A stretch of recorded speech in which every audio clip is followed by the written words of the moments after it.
Welcome to another episode of Rebuilding Faith. These are 10-minute Bible messages for people with questions and doubts. Today we're beginning John chapter 11. We're going to ask the question, what do we do when Jesus doesn't seem to make sense? And on top of that, when Jesus takes too long to give us an explanation, when Jesus takes too long to even show up. Perhaps you've been there before, and we're going to see that we're not the only ones who have felt this with Jesus, that there were people in his day that felt the exact same thing even when he was around. And so we're going to explore the implications of this in a powerful story today and see what it might mean for us as well. This is John chapter 11, beginning in verse 1. A man named Lazarus was sick. He lived in Bethany with his sisters, Mary and Martha. This is the Mary who later poured perfume, the expensive perfume, on the Lord's feet and wiped them with her hair. Her brother Lazarus was sick. So the two sisters sent a message to Jesus telling him, "Lord, your dear friend is very sick." Now, obviously, they think Jesus can do something here. They know something about him. So they're sending a message. Look, he's very sick. We need you to come and do something. I'm going to need you to go ahead and come in tomorrow. Now, I recently noticed a detail in this story that I have never noticed before. The story of Mary anointing Jesus that is referenced here is not recorded until the next chapter. This is going to show up in chapter 12. We haven't looked at it yet. So if you're going, hey, he's referencing something, I don't know what he's referencing, you're not wrong. We haven't got to that story yet. It doesn't happen in the order in which John writes it, which would imply that John is assuming the original audience who is reading this or hearing this read would have understood this story. They would have known who this Mary is. They would have known this other story about Mary. Either they had heard one of the other gospels or this story had been passed along orally through that culture, but they seem to be familiar with it. And we get to verse 4. But when Jesus heard about it, heard that his dear friend Lazarus is sick, he said, "Lazarus' sickness will not end in death." Okay, so file that one away. That's an important statement for our story today. "No, it happened for the glory of God," Jesus says, "so that the Son of God will receive glory from this."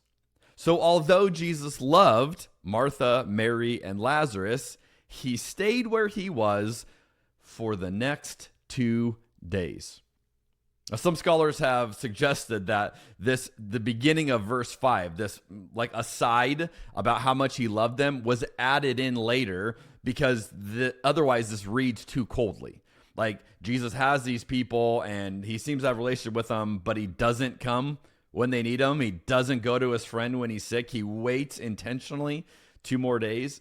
Take note that we've already seen numerous references how close they are, that this is a family that Jesus is very close with, but he is not rushing to go to their aid. He is not rushing to respond the way they have requested, which, if we're honest, this is a tough pill for a lot of us to swallow. Why is Jesus doing this? Now, where we are in the season of life right now, we're toward the beginning of what's called Advent. And Advent is a season of expectation. When we acknowledge things aren't as they should be, but we look ahead, we wait, and we hope with expectation. That's what Advent is all about. And I'm reminded that waiting on Jesus, expecting things of Jesus, is part of the experience. It was part of the experience for them, and it's part of the experience for us today as we celebrate with Christians around the world this time of year. Now, what often happens, the reason we often feel these feelings is because Jesus doesn't always make sense. If you look at the things that have already been said, so far he said that his sickness, Lazarus' sickness, will not end in death. And then just a moment, we're going to see that he's also going to tell them that Lazarus is dead. And so you can understand from their point of view, they're going, look, you said it's not going to end in death. Then you said he's dead. Like, these both can't be true. Brilliant. I have absolutely no idea what's going on. And I can imagine people following him going, what on earth are we supposed to make of this when you say 2 contradictory statements. From their point of view, these things do not go together. But what we can see today, looking back, which we have the advantage in their story, which we don't have in ours today, but we get to look back and we can see that Jesus is indeed doing something unexpected as we watch the story play out. Verse 7, finally, he said to his disciples, let's go back to Judea. But his disciples objected. Rabbi, they said, only a few days ago, the people in Judea were trying to stone you. We've looked at this story. Are you going to go there again? Jesus replied, there are 12 hours of daylight every day. During the day, people can walk safely. They can see because they have the light of this world. But at night, there is danger of stumbling because they have no light. Then he said, our friend Lazarus has fallen asleep, but now I will go wake him up. The disciples said, Lord, if he is sleeping, he will soon get better. They thought Jesus meant Lazarus was simply sleeping, but Jesus meant Lazarus had died. Now notice here, his disciples are saying what you and I would probably say if we were following Jesus in that point. Like Jesus is like, all right, we're going to go back. We're going to go to Bethany. We're going back to Judea. And they're probably like, do you remember like a couple days ago, they all tried to kill you there and somehow you got away. I don't think it's a great idea, Jesus, to go right back. Maybe we let that one die down a little bit. Like they want to kill you and you want to go right back. And this is why when they hear Jesus talk about Lazarus being asleep, they're so on board with this idea. Like, yeah, oh, that's great to hear, Jesus. Because if he's asleep, then he's going to feel better when he wakes up. He probably just needs a good nap. And you can just sense them out of their own fear trying to say why there's no need now. If he's just asleep, there's no need for Jesus to go and put all of them in danger to go back to this area. But then you get to verse 14 and Jesus is going to make it real clear. So he told them plainly, Lazarus is dead. He's like, look, you're not getting it. Let me just shoot you straight. And for your sakes, he says, I'm glad I wasn't there, for now you will really believe.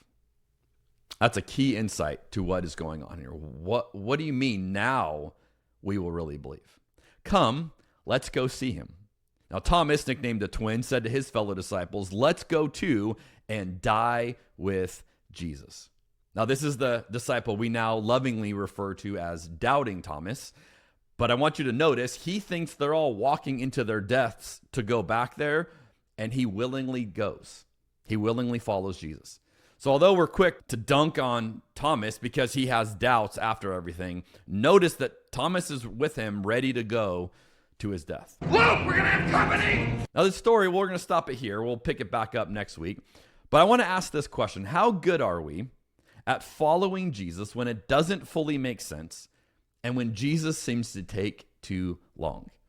Is this something you feel comfortable with? Or would you say, no, if Jesus doesn't make sense to me or Jesus doesn't show up when I want, then I'm out? See, for all of the flaws and the faults of the disciples, they went with him. They were with him. And it's only in hindsight that we can figure out what Jesus was doing. Now, here's what I want to close with. There is a tradition in Judaism that's still around today where they believe that when a person died, their soul would hover above the body for 3 days. And during those 3 days, they believed resurrection was possible. So Jesus arrives into this area on the 4th day. And this explains why, after hearing that Lazarus was sick, after figuring out where they are in the timeline, he intentionally stays 2 days later. Because Jesus is not just trying to arrive after Lazarus' death. He's trying to arrive after they believe resurrection is no longer possible. They would have held out hope until day 3. When day 4 comes around, they're all moving on. And on day 4, Jesus shows up. And we'll look at that story next week. But I believe that this was an example of Jesus defying their expectations. And I believe Jesus is still doing this today, even when it doesn't make sense to us, and even when he takes too long. I'll see you next week on Rebuilding Faith.